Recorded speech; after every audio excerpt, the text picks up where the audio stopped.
Hey. That was informative, I think, I hope. And this is Bridget Willard.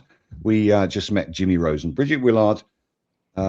Resilient, I would put you. That's the only word that I would say about you. You've been through the mill. You've got everything sorted with your wardrobes and stuff like that. And you have a lot of fun out there and talking to people on Twitter and on LinkedIn now, or X, should I say.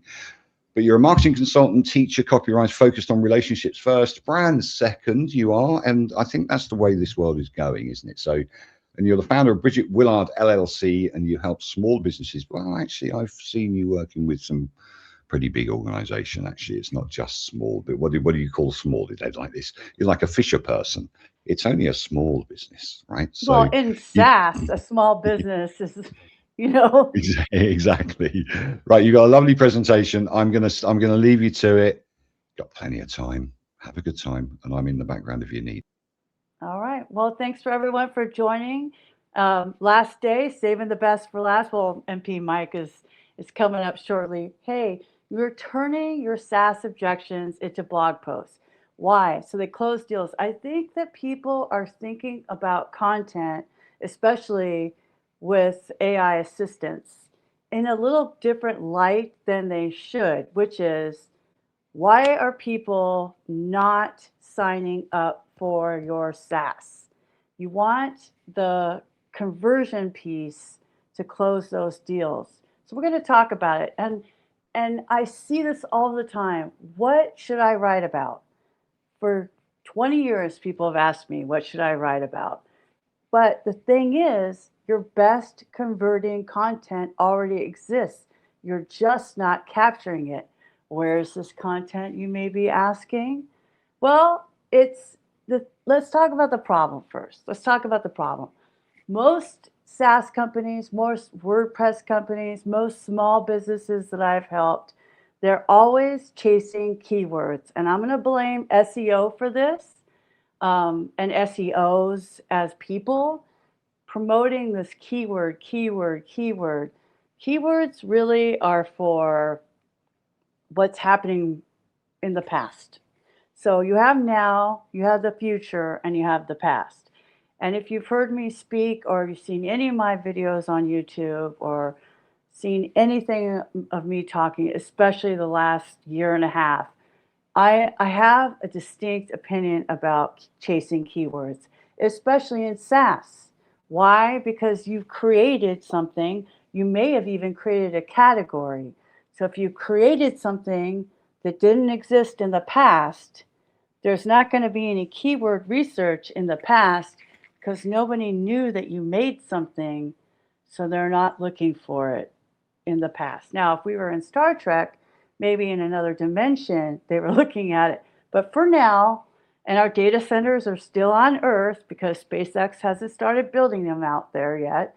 Uh, right now, the keywords are a problem for later. Okay?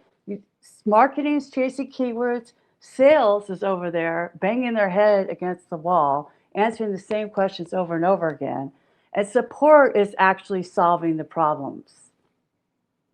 But none of them connect with each other. And that's the real issue because you have insight from sales, you have marketing, and you have support. And at times you even have product, but they're not connected. They're siloed. Sometimes, especially in early days SaaS, those support and product people are the same person. Marketing's getting left out and sales doesn't exist. Hopefully, those are four distinct departments.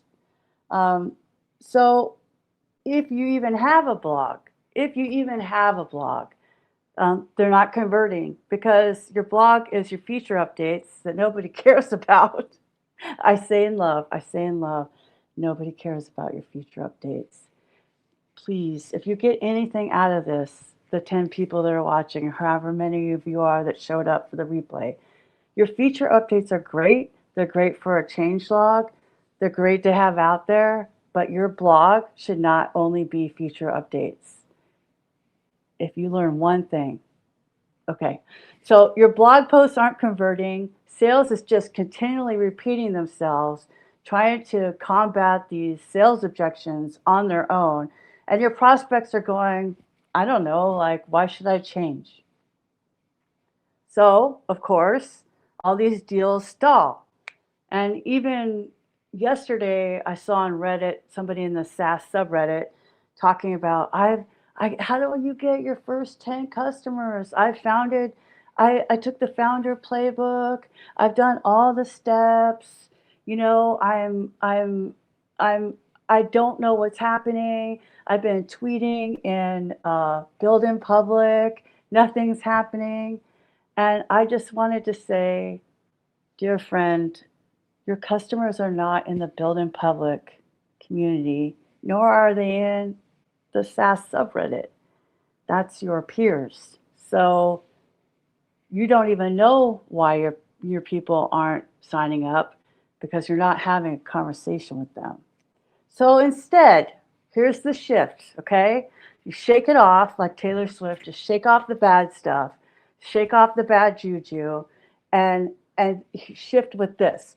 Stop starting with keywords. Keywords are not going to help you. Start with actual objections. And when I say real objections, I mean the actual questions that people are asking in the language they asked for it. I learned this from Richard at WordCamp Paris, actually a dinner before WordCamp Paris in 2017. And I wish I could remember the name of his company, but this is exactly what he did. He hooked up his support tickets, and when they came in and the question came in, he would literally answer them in Help Scout, and then that would become a draft blog post, and then he would publish it. So, I mean, he would anonymize the data, of course, but the way that they ask the question, that's the way people are going to ask the question still today, 10 years later. So here's the framework. You're going pre-sales to sales, sales to content, content to trust, trust to conversion. Because we do business with, I can hear you virtually saying, people we know, like, and trust. It's a cliche because it's true. Because at the end of the day, we're human beings doing work with other human beings. And the most important thing is that we connect with each other. And that trust factor online, when you're asking me to put my credit card on your Vibe coded SaaS, that's going to change my life, it's going to take a minute, right? So where do these objections live, Bridget? Where do these objections live? How do I get access to them? Number one, your sales calls. If you're having sales calls, those are also demos. What are people saying to you? You can use your AI, okay? Note taker, but neurologically speaking, this is your best set of tools right here. You will remember something that you physically wrote down. You will remember that so much more easily than if you fully depend on AI note takers. It doesn't mean the AI note takers aren't important, because they are, and we'll talk about that later. But while you're in the sales call, start writing down what are they saying? What is their actual objection? Write it down. You'll remember. Put the day, the time, and if it's not you, maybe it's another person. But you really want to capture the problems that they're having. Your direct messages. This could be Twitter X, LinkedIn, Facebook, wherever you're having ads. So I've seen a lot of SaaS companies do heavy ads on Facebook lately.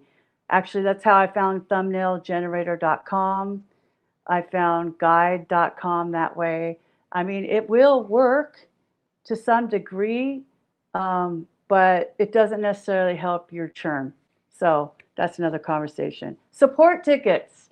So once you do get people signing up and they're saying whatever they're saying in the support tickets, that is fodder for your blog. Again, I told you Richard van der something. Somebody knows who he is. He's super popular. He's in the Netherlands. He's awesome. I met him in Paris. Anyway, onboarding calls. You're going through How are people onboarding with their team? Is the internal team actually switching over? What are the problems that they're having, right? So in my day job, I'm working at TJ Maxx. They switched from Oracle to Workday, and it goes down just through the regional vice presidents to the district managers to the store managers and all this. They were having trouble just starting to use that new piece of software. So your customer is up here, they're the ones that said yes, but that doesn't mean you're not having friction with the people who are actually using the software, right? We always think and presume incorrectly that our customers think just like us. They're not us. We made the software that they're buying as a service. They don't necessarily know how to pay an invoice on a link that comes in their email because they're still using their phones. Okay? So anyway, social conversations.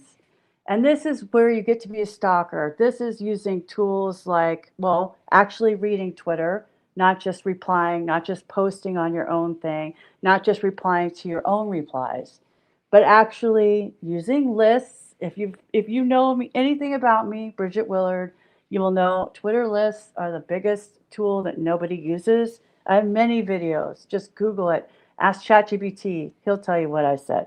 So, but you can use alertmouse.com. It's a great tool that has a free layer from Rand Fishkin, formerly of Moz.com. Now he has Spark Toro and AlertMouse.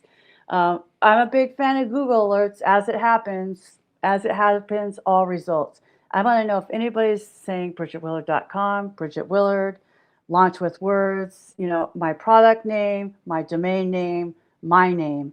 You can do that for your competitors, right? Who is using Dropbox, problems with Dropbox? I'm going to see those problems if I'm somebody who's competing with Dropbox, right? Like WeTransfer or something like that.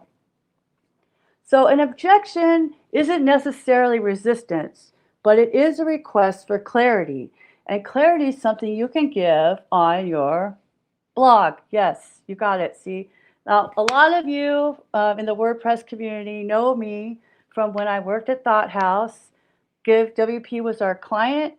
You got Jason Cannell, who was sales, Devin Walker, product, Matt Cromwell, support, and me, marketing. Now, when they brought me on to grow their Twitter account in June of 2015, they had 167 followers. It's just a number that stays in my head. But at some point, we had to make it like they decided. I was working at Riggins Construction. I was doing all this side work for Thought House, the advertising agency, because Give wasn't even at a point where it could hire me yet. This was like pre-Give having other employees, right? So we were doing so many other accounts like Sport Clips and Win Home Inspection, Paul Davis Restoration, all these franchise accounts. And then we were doing Give WP, right? In December, they had to pull. I told Jason Cannell, I was like, dude, I can't do any more work. You're going to have to on the side. I was not unlike Jimmy Rosen, who was working 12-hour days. If you heard the talk before mine, go watch it. From Angry Creative, I was working 16-hour days because I had my regular commute. I'd come home and work more. I'd work at my lunch. I'd work before work. That's what you have to do to start your own business, but that's another talk.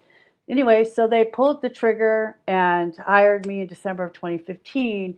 The problem was they lived in San Diego. Their offices were downtown San Diego. I was in South Orange County, so they were an hour and a half south of me. So they decided 80% hybrid. Every Tuesday I was there. Product, marketing, support, and sales were in the same building. We co-worked together. And more importantly, and this is what I think a lot of people miss these days. And kind of Jimmy Rosen did allude to this in his talk about how it was when they worked in the office together.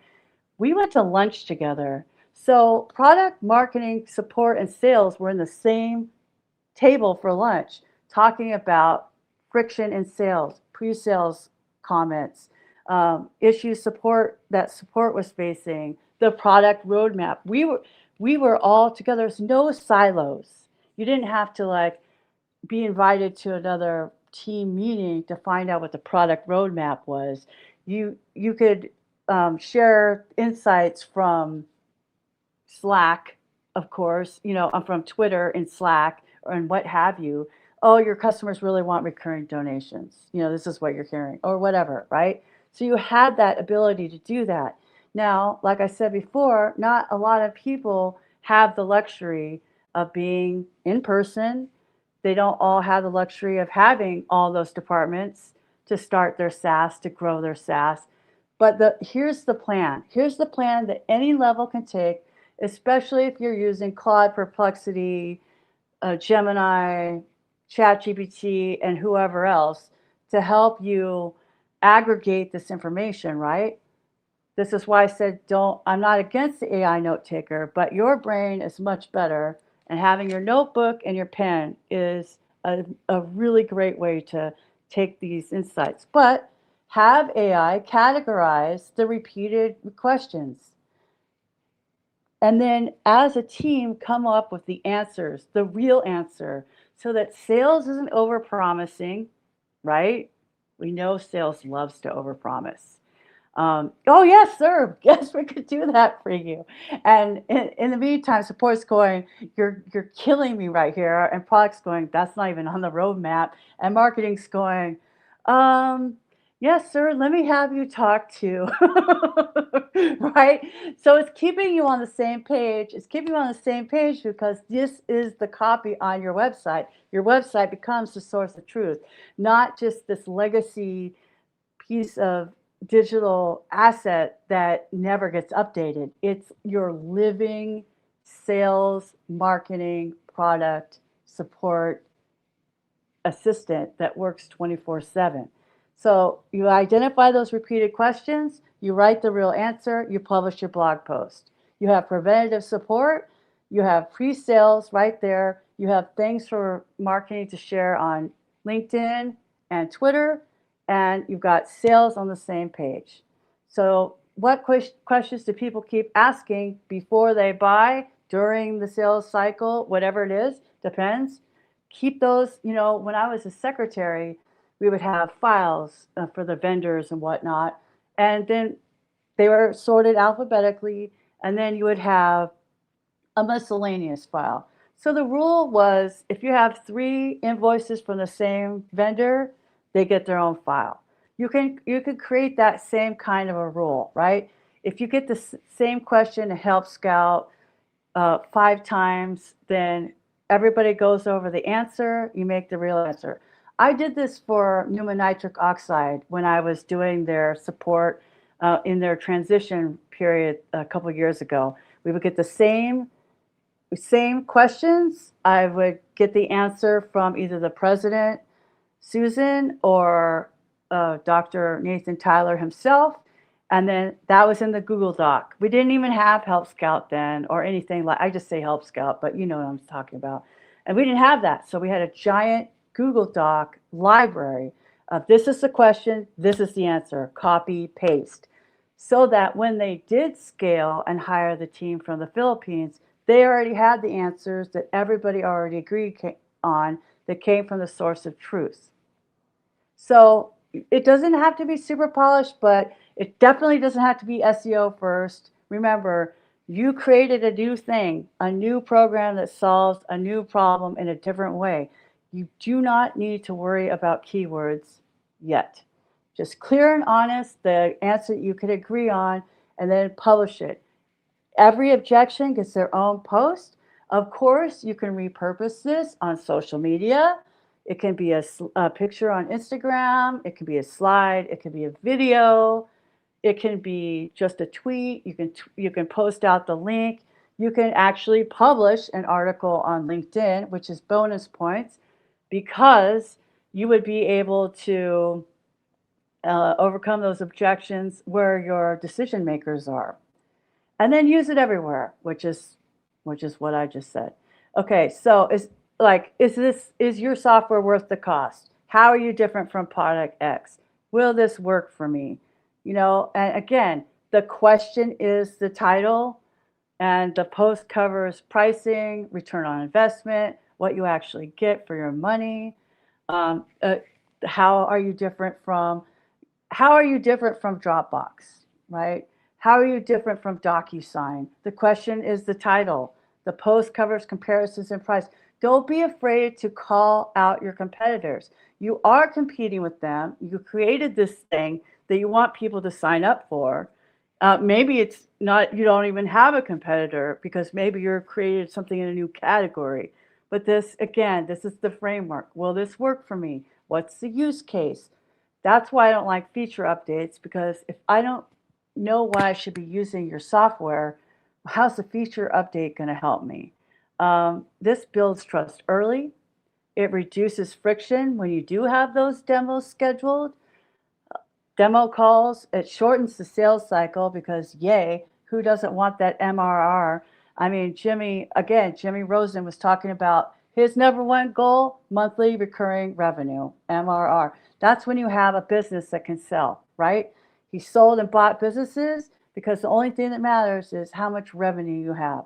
So it shortens the sales cycle, aligns the team. Everybody's talking on the same page. There's no message confusion because sales is over promising and product just decided to do something that nobody even asked for, right? So this is where Twitter comes in. X. One day I'll call it just X, but it's just a bizarre name. Anyway, conversations happen there first.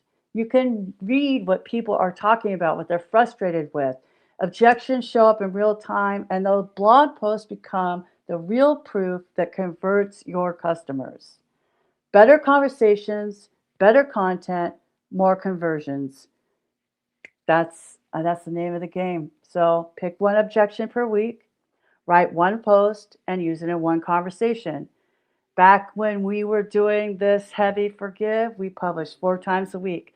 So you're not going to overwhelm your content. And remember, content on your blog is a long game. So you're going to use it in you're building yourself a library. You're building yourself a library. Of course, you should still have documentation. Of course, you should still have documentation. But documentation is often behind a wall for only users, right? So you're trying to get sales. Remember, you're in the pre-sales cycle. You're overcoming those objections. So here's the bottom line. You don't need more content. You need better sources. And I'm happy to help you. Obviously, BridgetWillard.com. You can find me, Bridget M. Willard, on Twitter, X, or on LinkedIn. I'm on LinkedIn too. And let's go to any questions you may have. I love questions the most. I know that.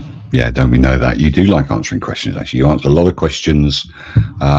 You're one of my mantras this week has been about leaving deposits. You leave a lot of deposits, and I know that you get work from those deposits. So because you intentionally answer questions, you don't intentionally advertise yourself as I can solve this for you with a longer call, but you kind of solve things in 180 characters, and people then realize that you are the person to go to for the 500 characters, for the 1,000 characters, for the stuff like that. So, I know people that have been using it. We Atarim used you or worked with you some time ago, and we got extra value out of that. So that was really cool. So basically, are you noticing better combos on X or in Reddit? That's one of the questions that we've got. I won't put it up as a banner because we're running out of time. No, it's an excellent question. You to answer that. Sure. It's an excellent question. So Reddit is a great place to be. So if you're SaaS, you should be in the SaaS subreddit, right? You'll hear what people are talking about kind of vaguely, but again, it's like the built-in public community on Twitter. It's self-focused. It's your peers, okay? If you want to, but you can hear people having problems in those Reddit threads. You can't really build relationships in the same way because you're generically giving advice if you want to be accepted. If you want to be Sure. accepted in the cult of Reddit, right? There's distinct rules and you cannot violate them. You'll be voted Mm. down and they do Yeah. not care. They do not play. They stand They on do. business, as the little kids They say. do. They do, absolutely. One of But the Twitter, greatest you things could I heard actually like, exactly. You can die in a minute, but you got to stay yourself, like, give yourself a little bit of air. One of the greatest things that I heard in support, and I've used to put across all the products that I've had, is when somebody cancels. You talked about support, and I always talk about support being a stealthy sales team. One of the questions that I asked when somebody wanted to cancel, I've always said, you got a one button cancel, is, okay, you've cancelled. I get that you've cancelled, but can I ask you why you bought the software in the first place? What was the reasoning behind it? Why you bought it, and what has then now encouraged you to cancel? Because I'm doing some market research and stuff like that, and I promise you, my churn rate went down. You can't even believe. Just asking simple questions like that. Tell me why you bought it in the first place. What did it solve for you, and now what is it not solving for you? And let's see if we can get together. And I'm going to end that on not that note, but one I just want one golden nugget from you. What is the first thing that I've got to do after I go leave this summit? What's the first thing as a SaaS owner that I should do after listening to your talk? Where should I go and what should I do? go write down your top 10 objections and write down the answer. Cool. That's great. And on that note, I'm going to do that. We'll end the stream. And up next is a guest host. I think Stephanie's introducing Adam Weeks. He's a lovely man. He's a connector for sure. And I'm looking forward to watching the panel. Bridget, it's been a pleasure. Good luck with everything you do, and I'll see you soon.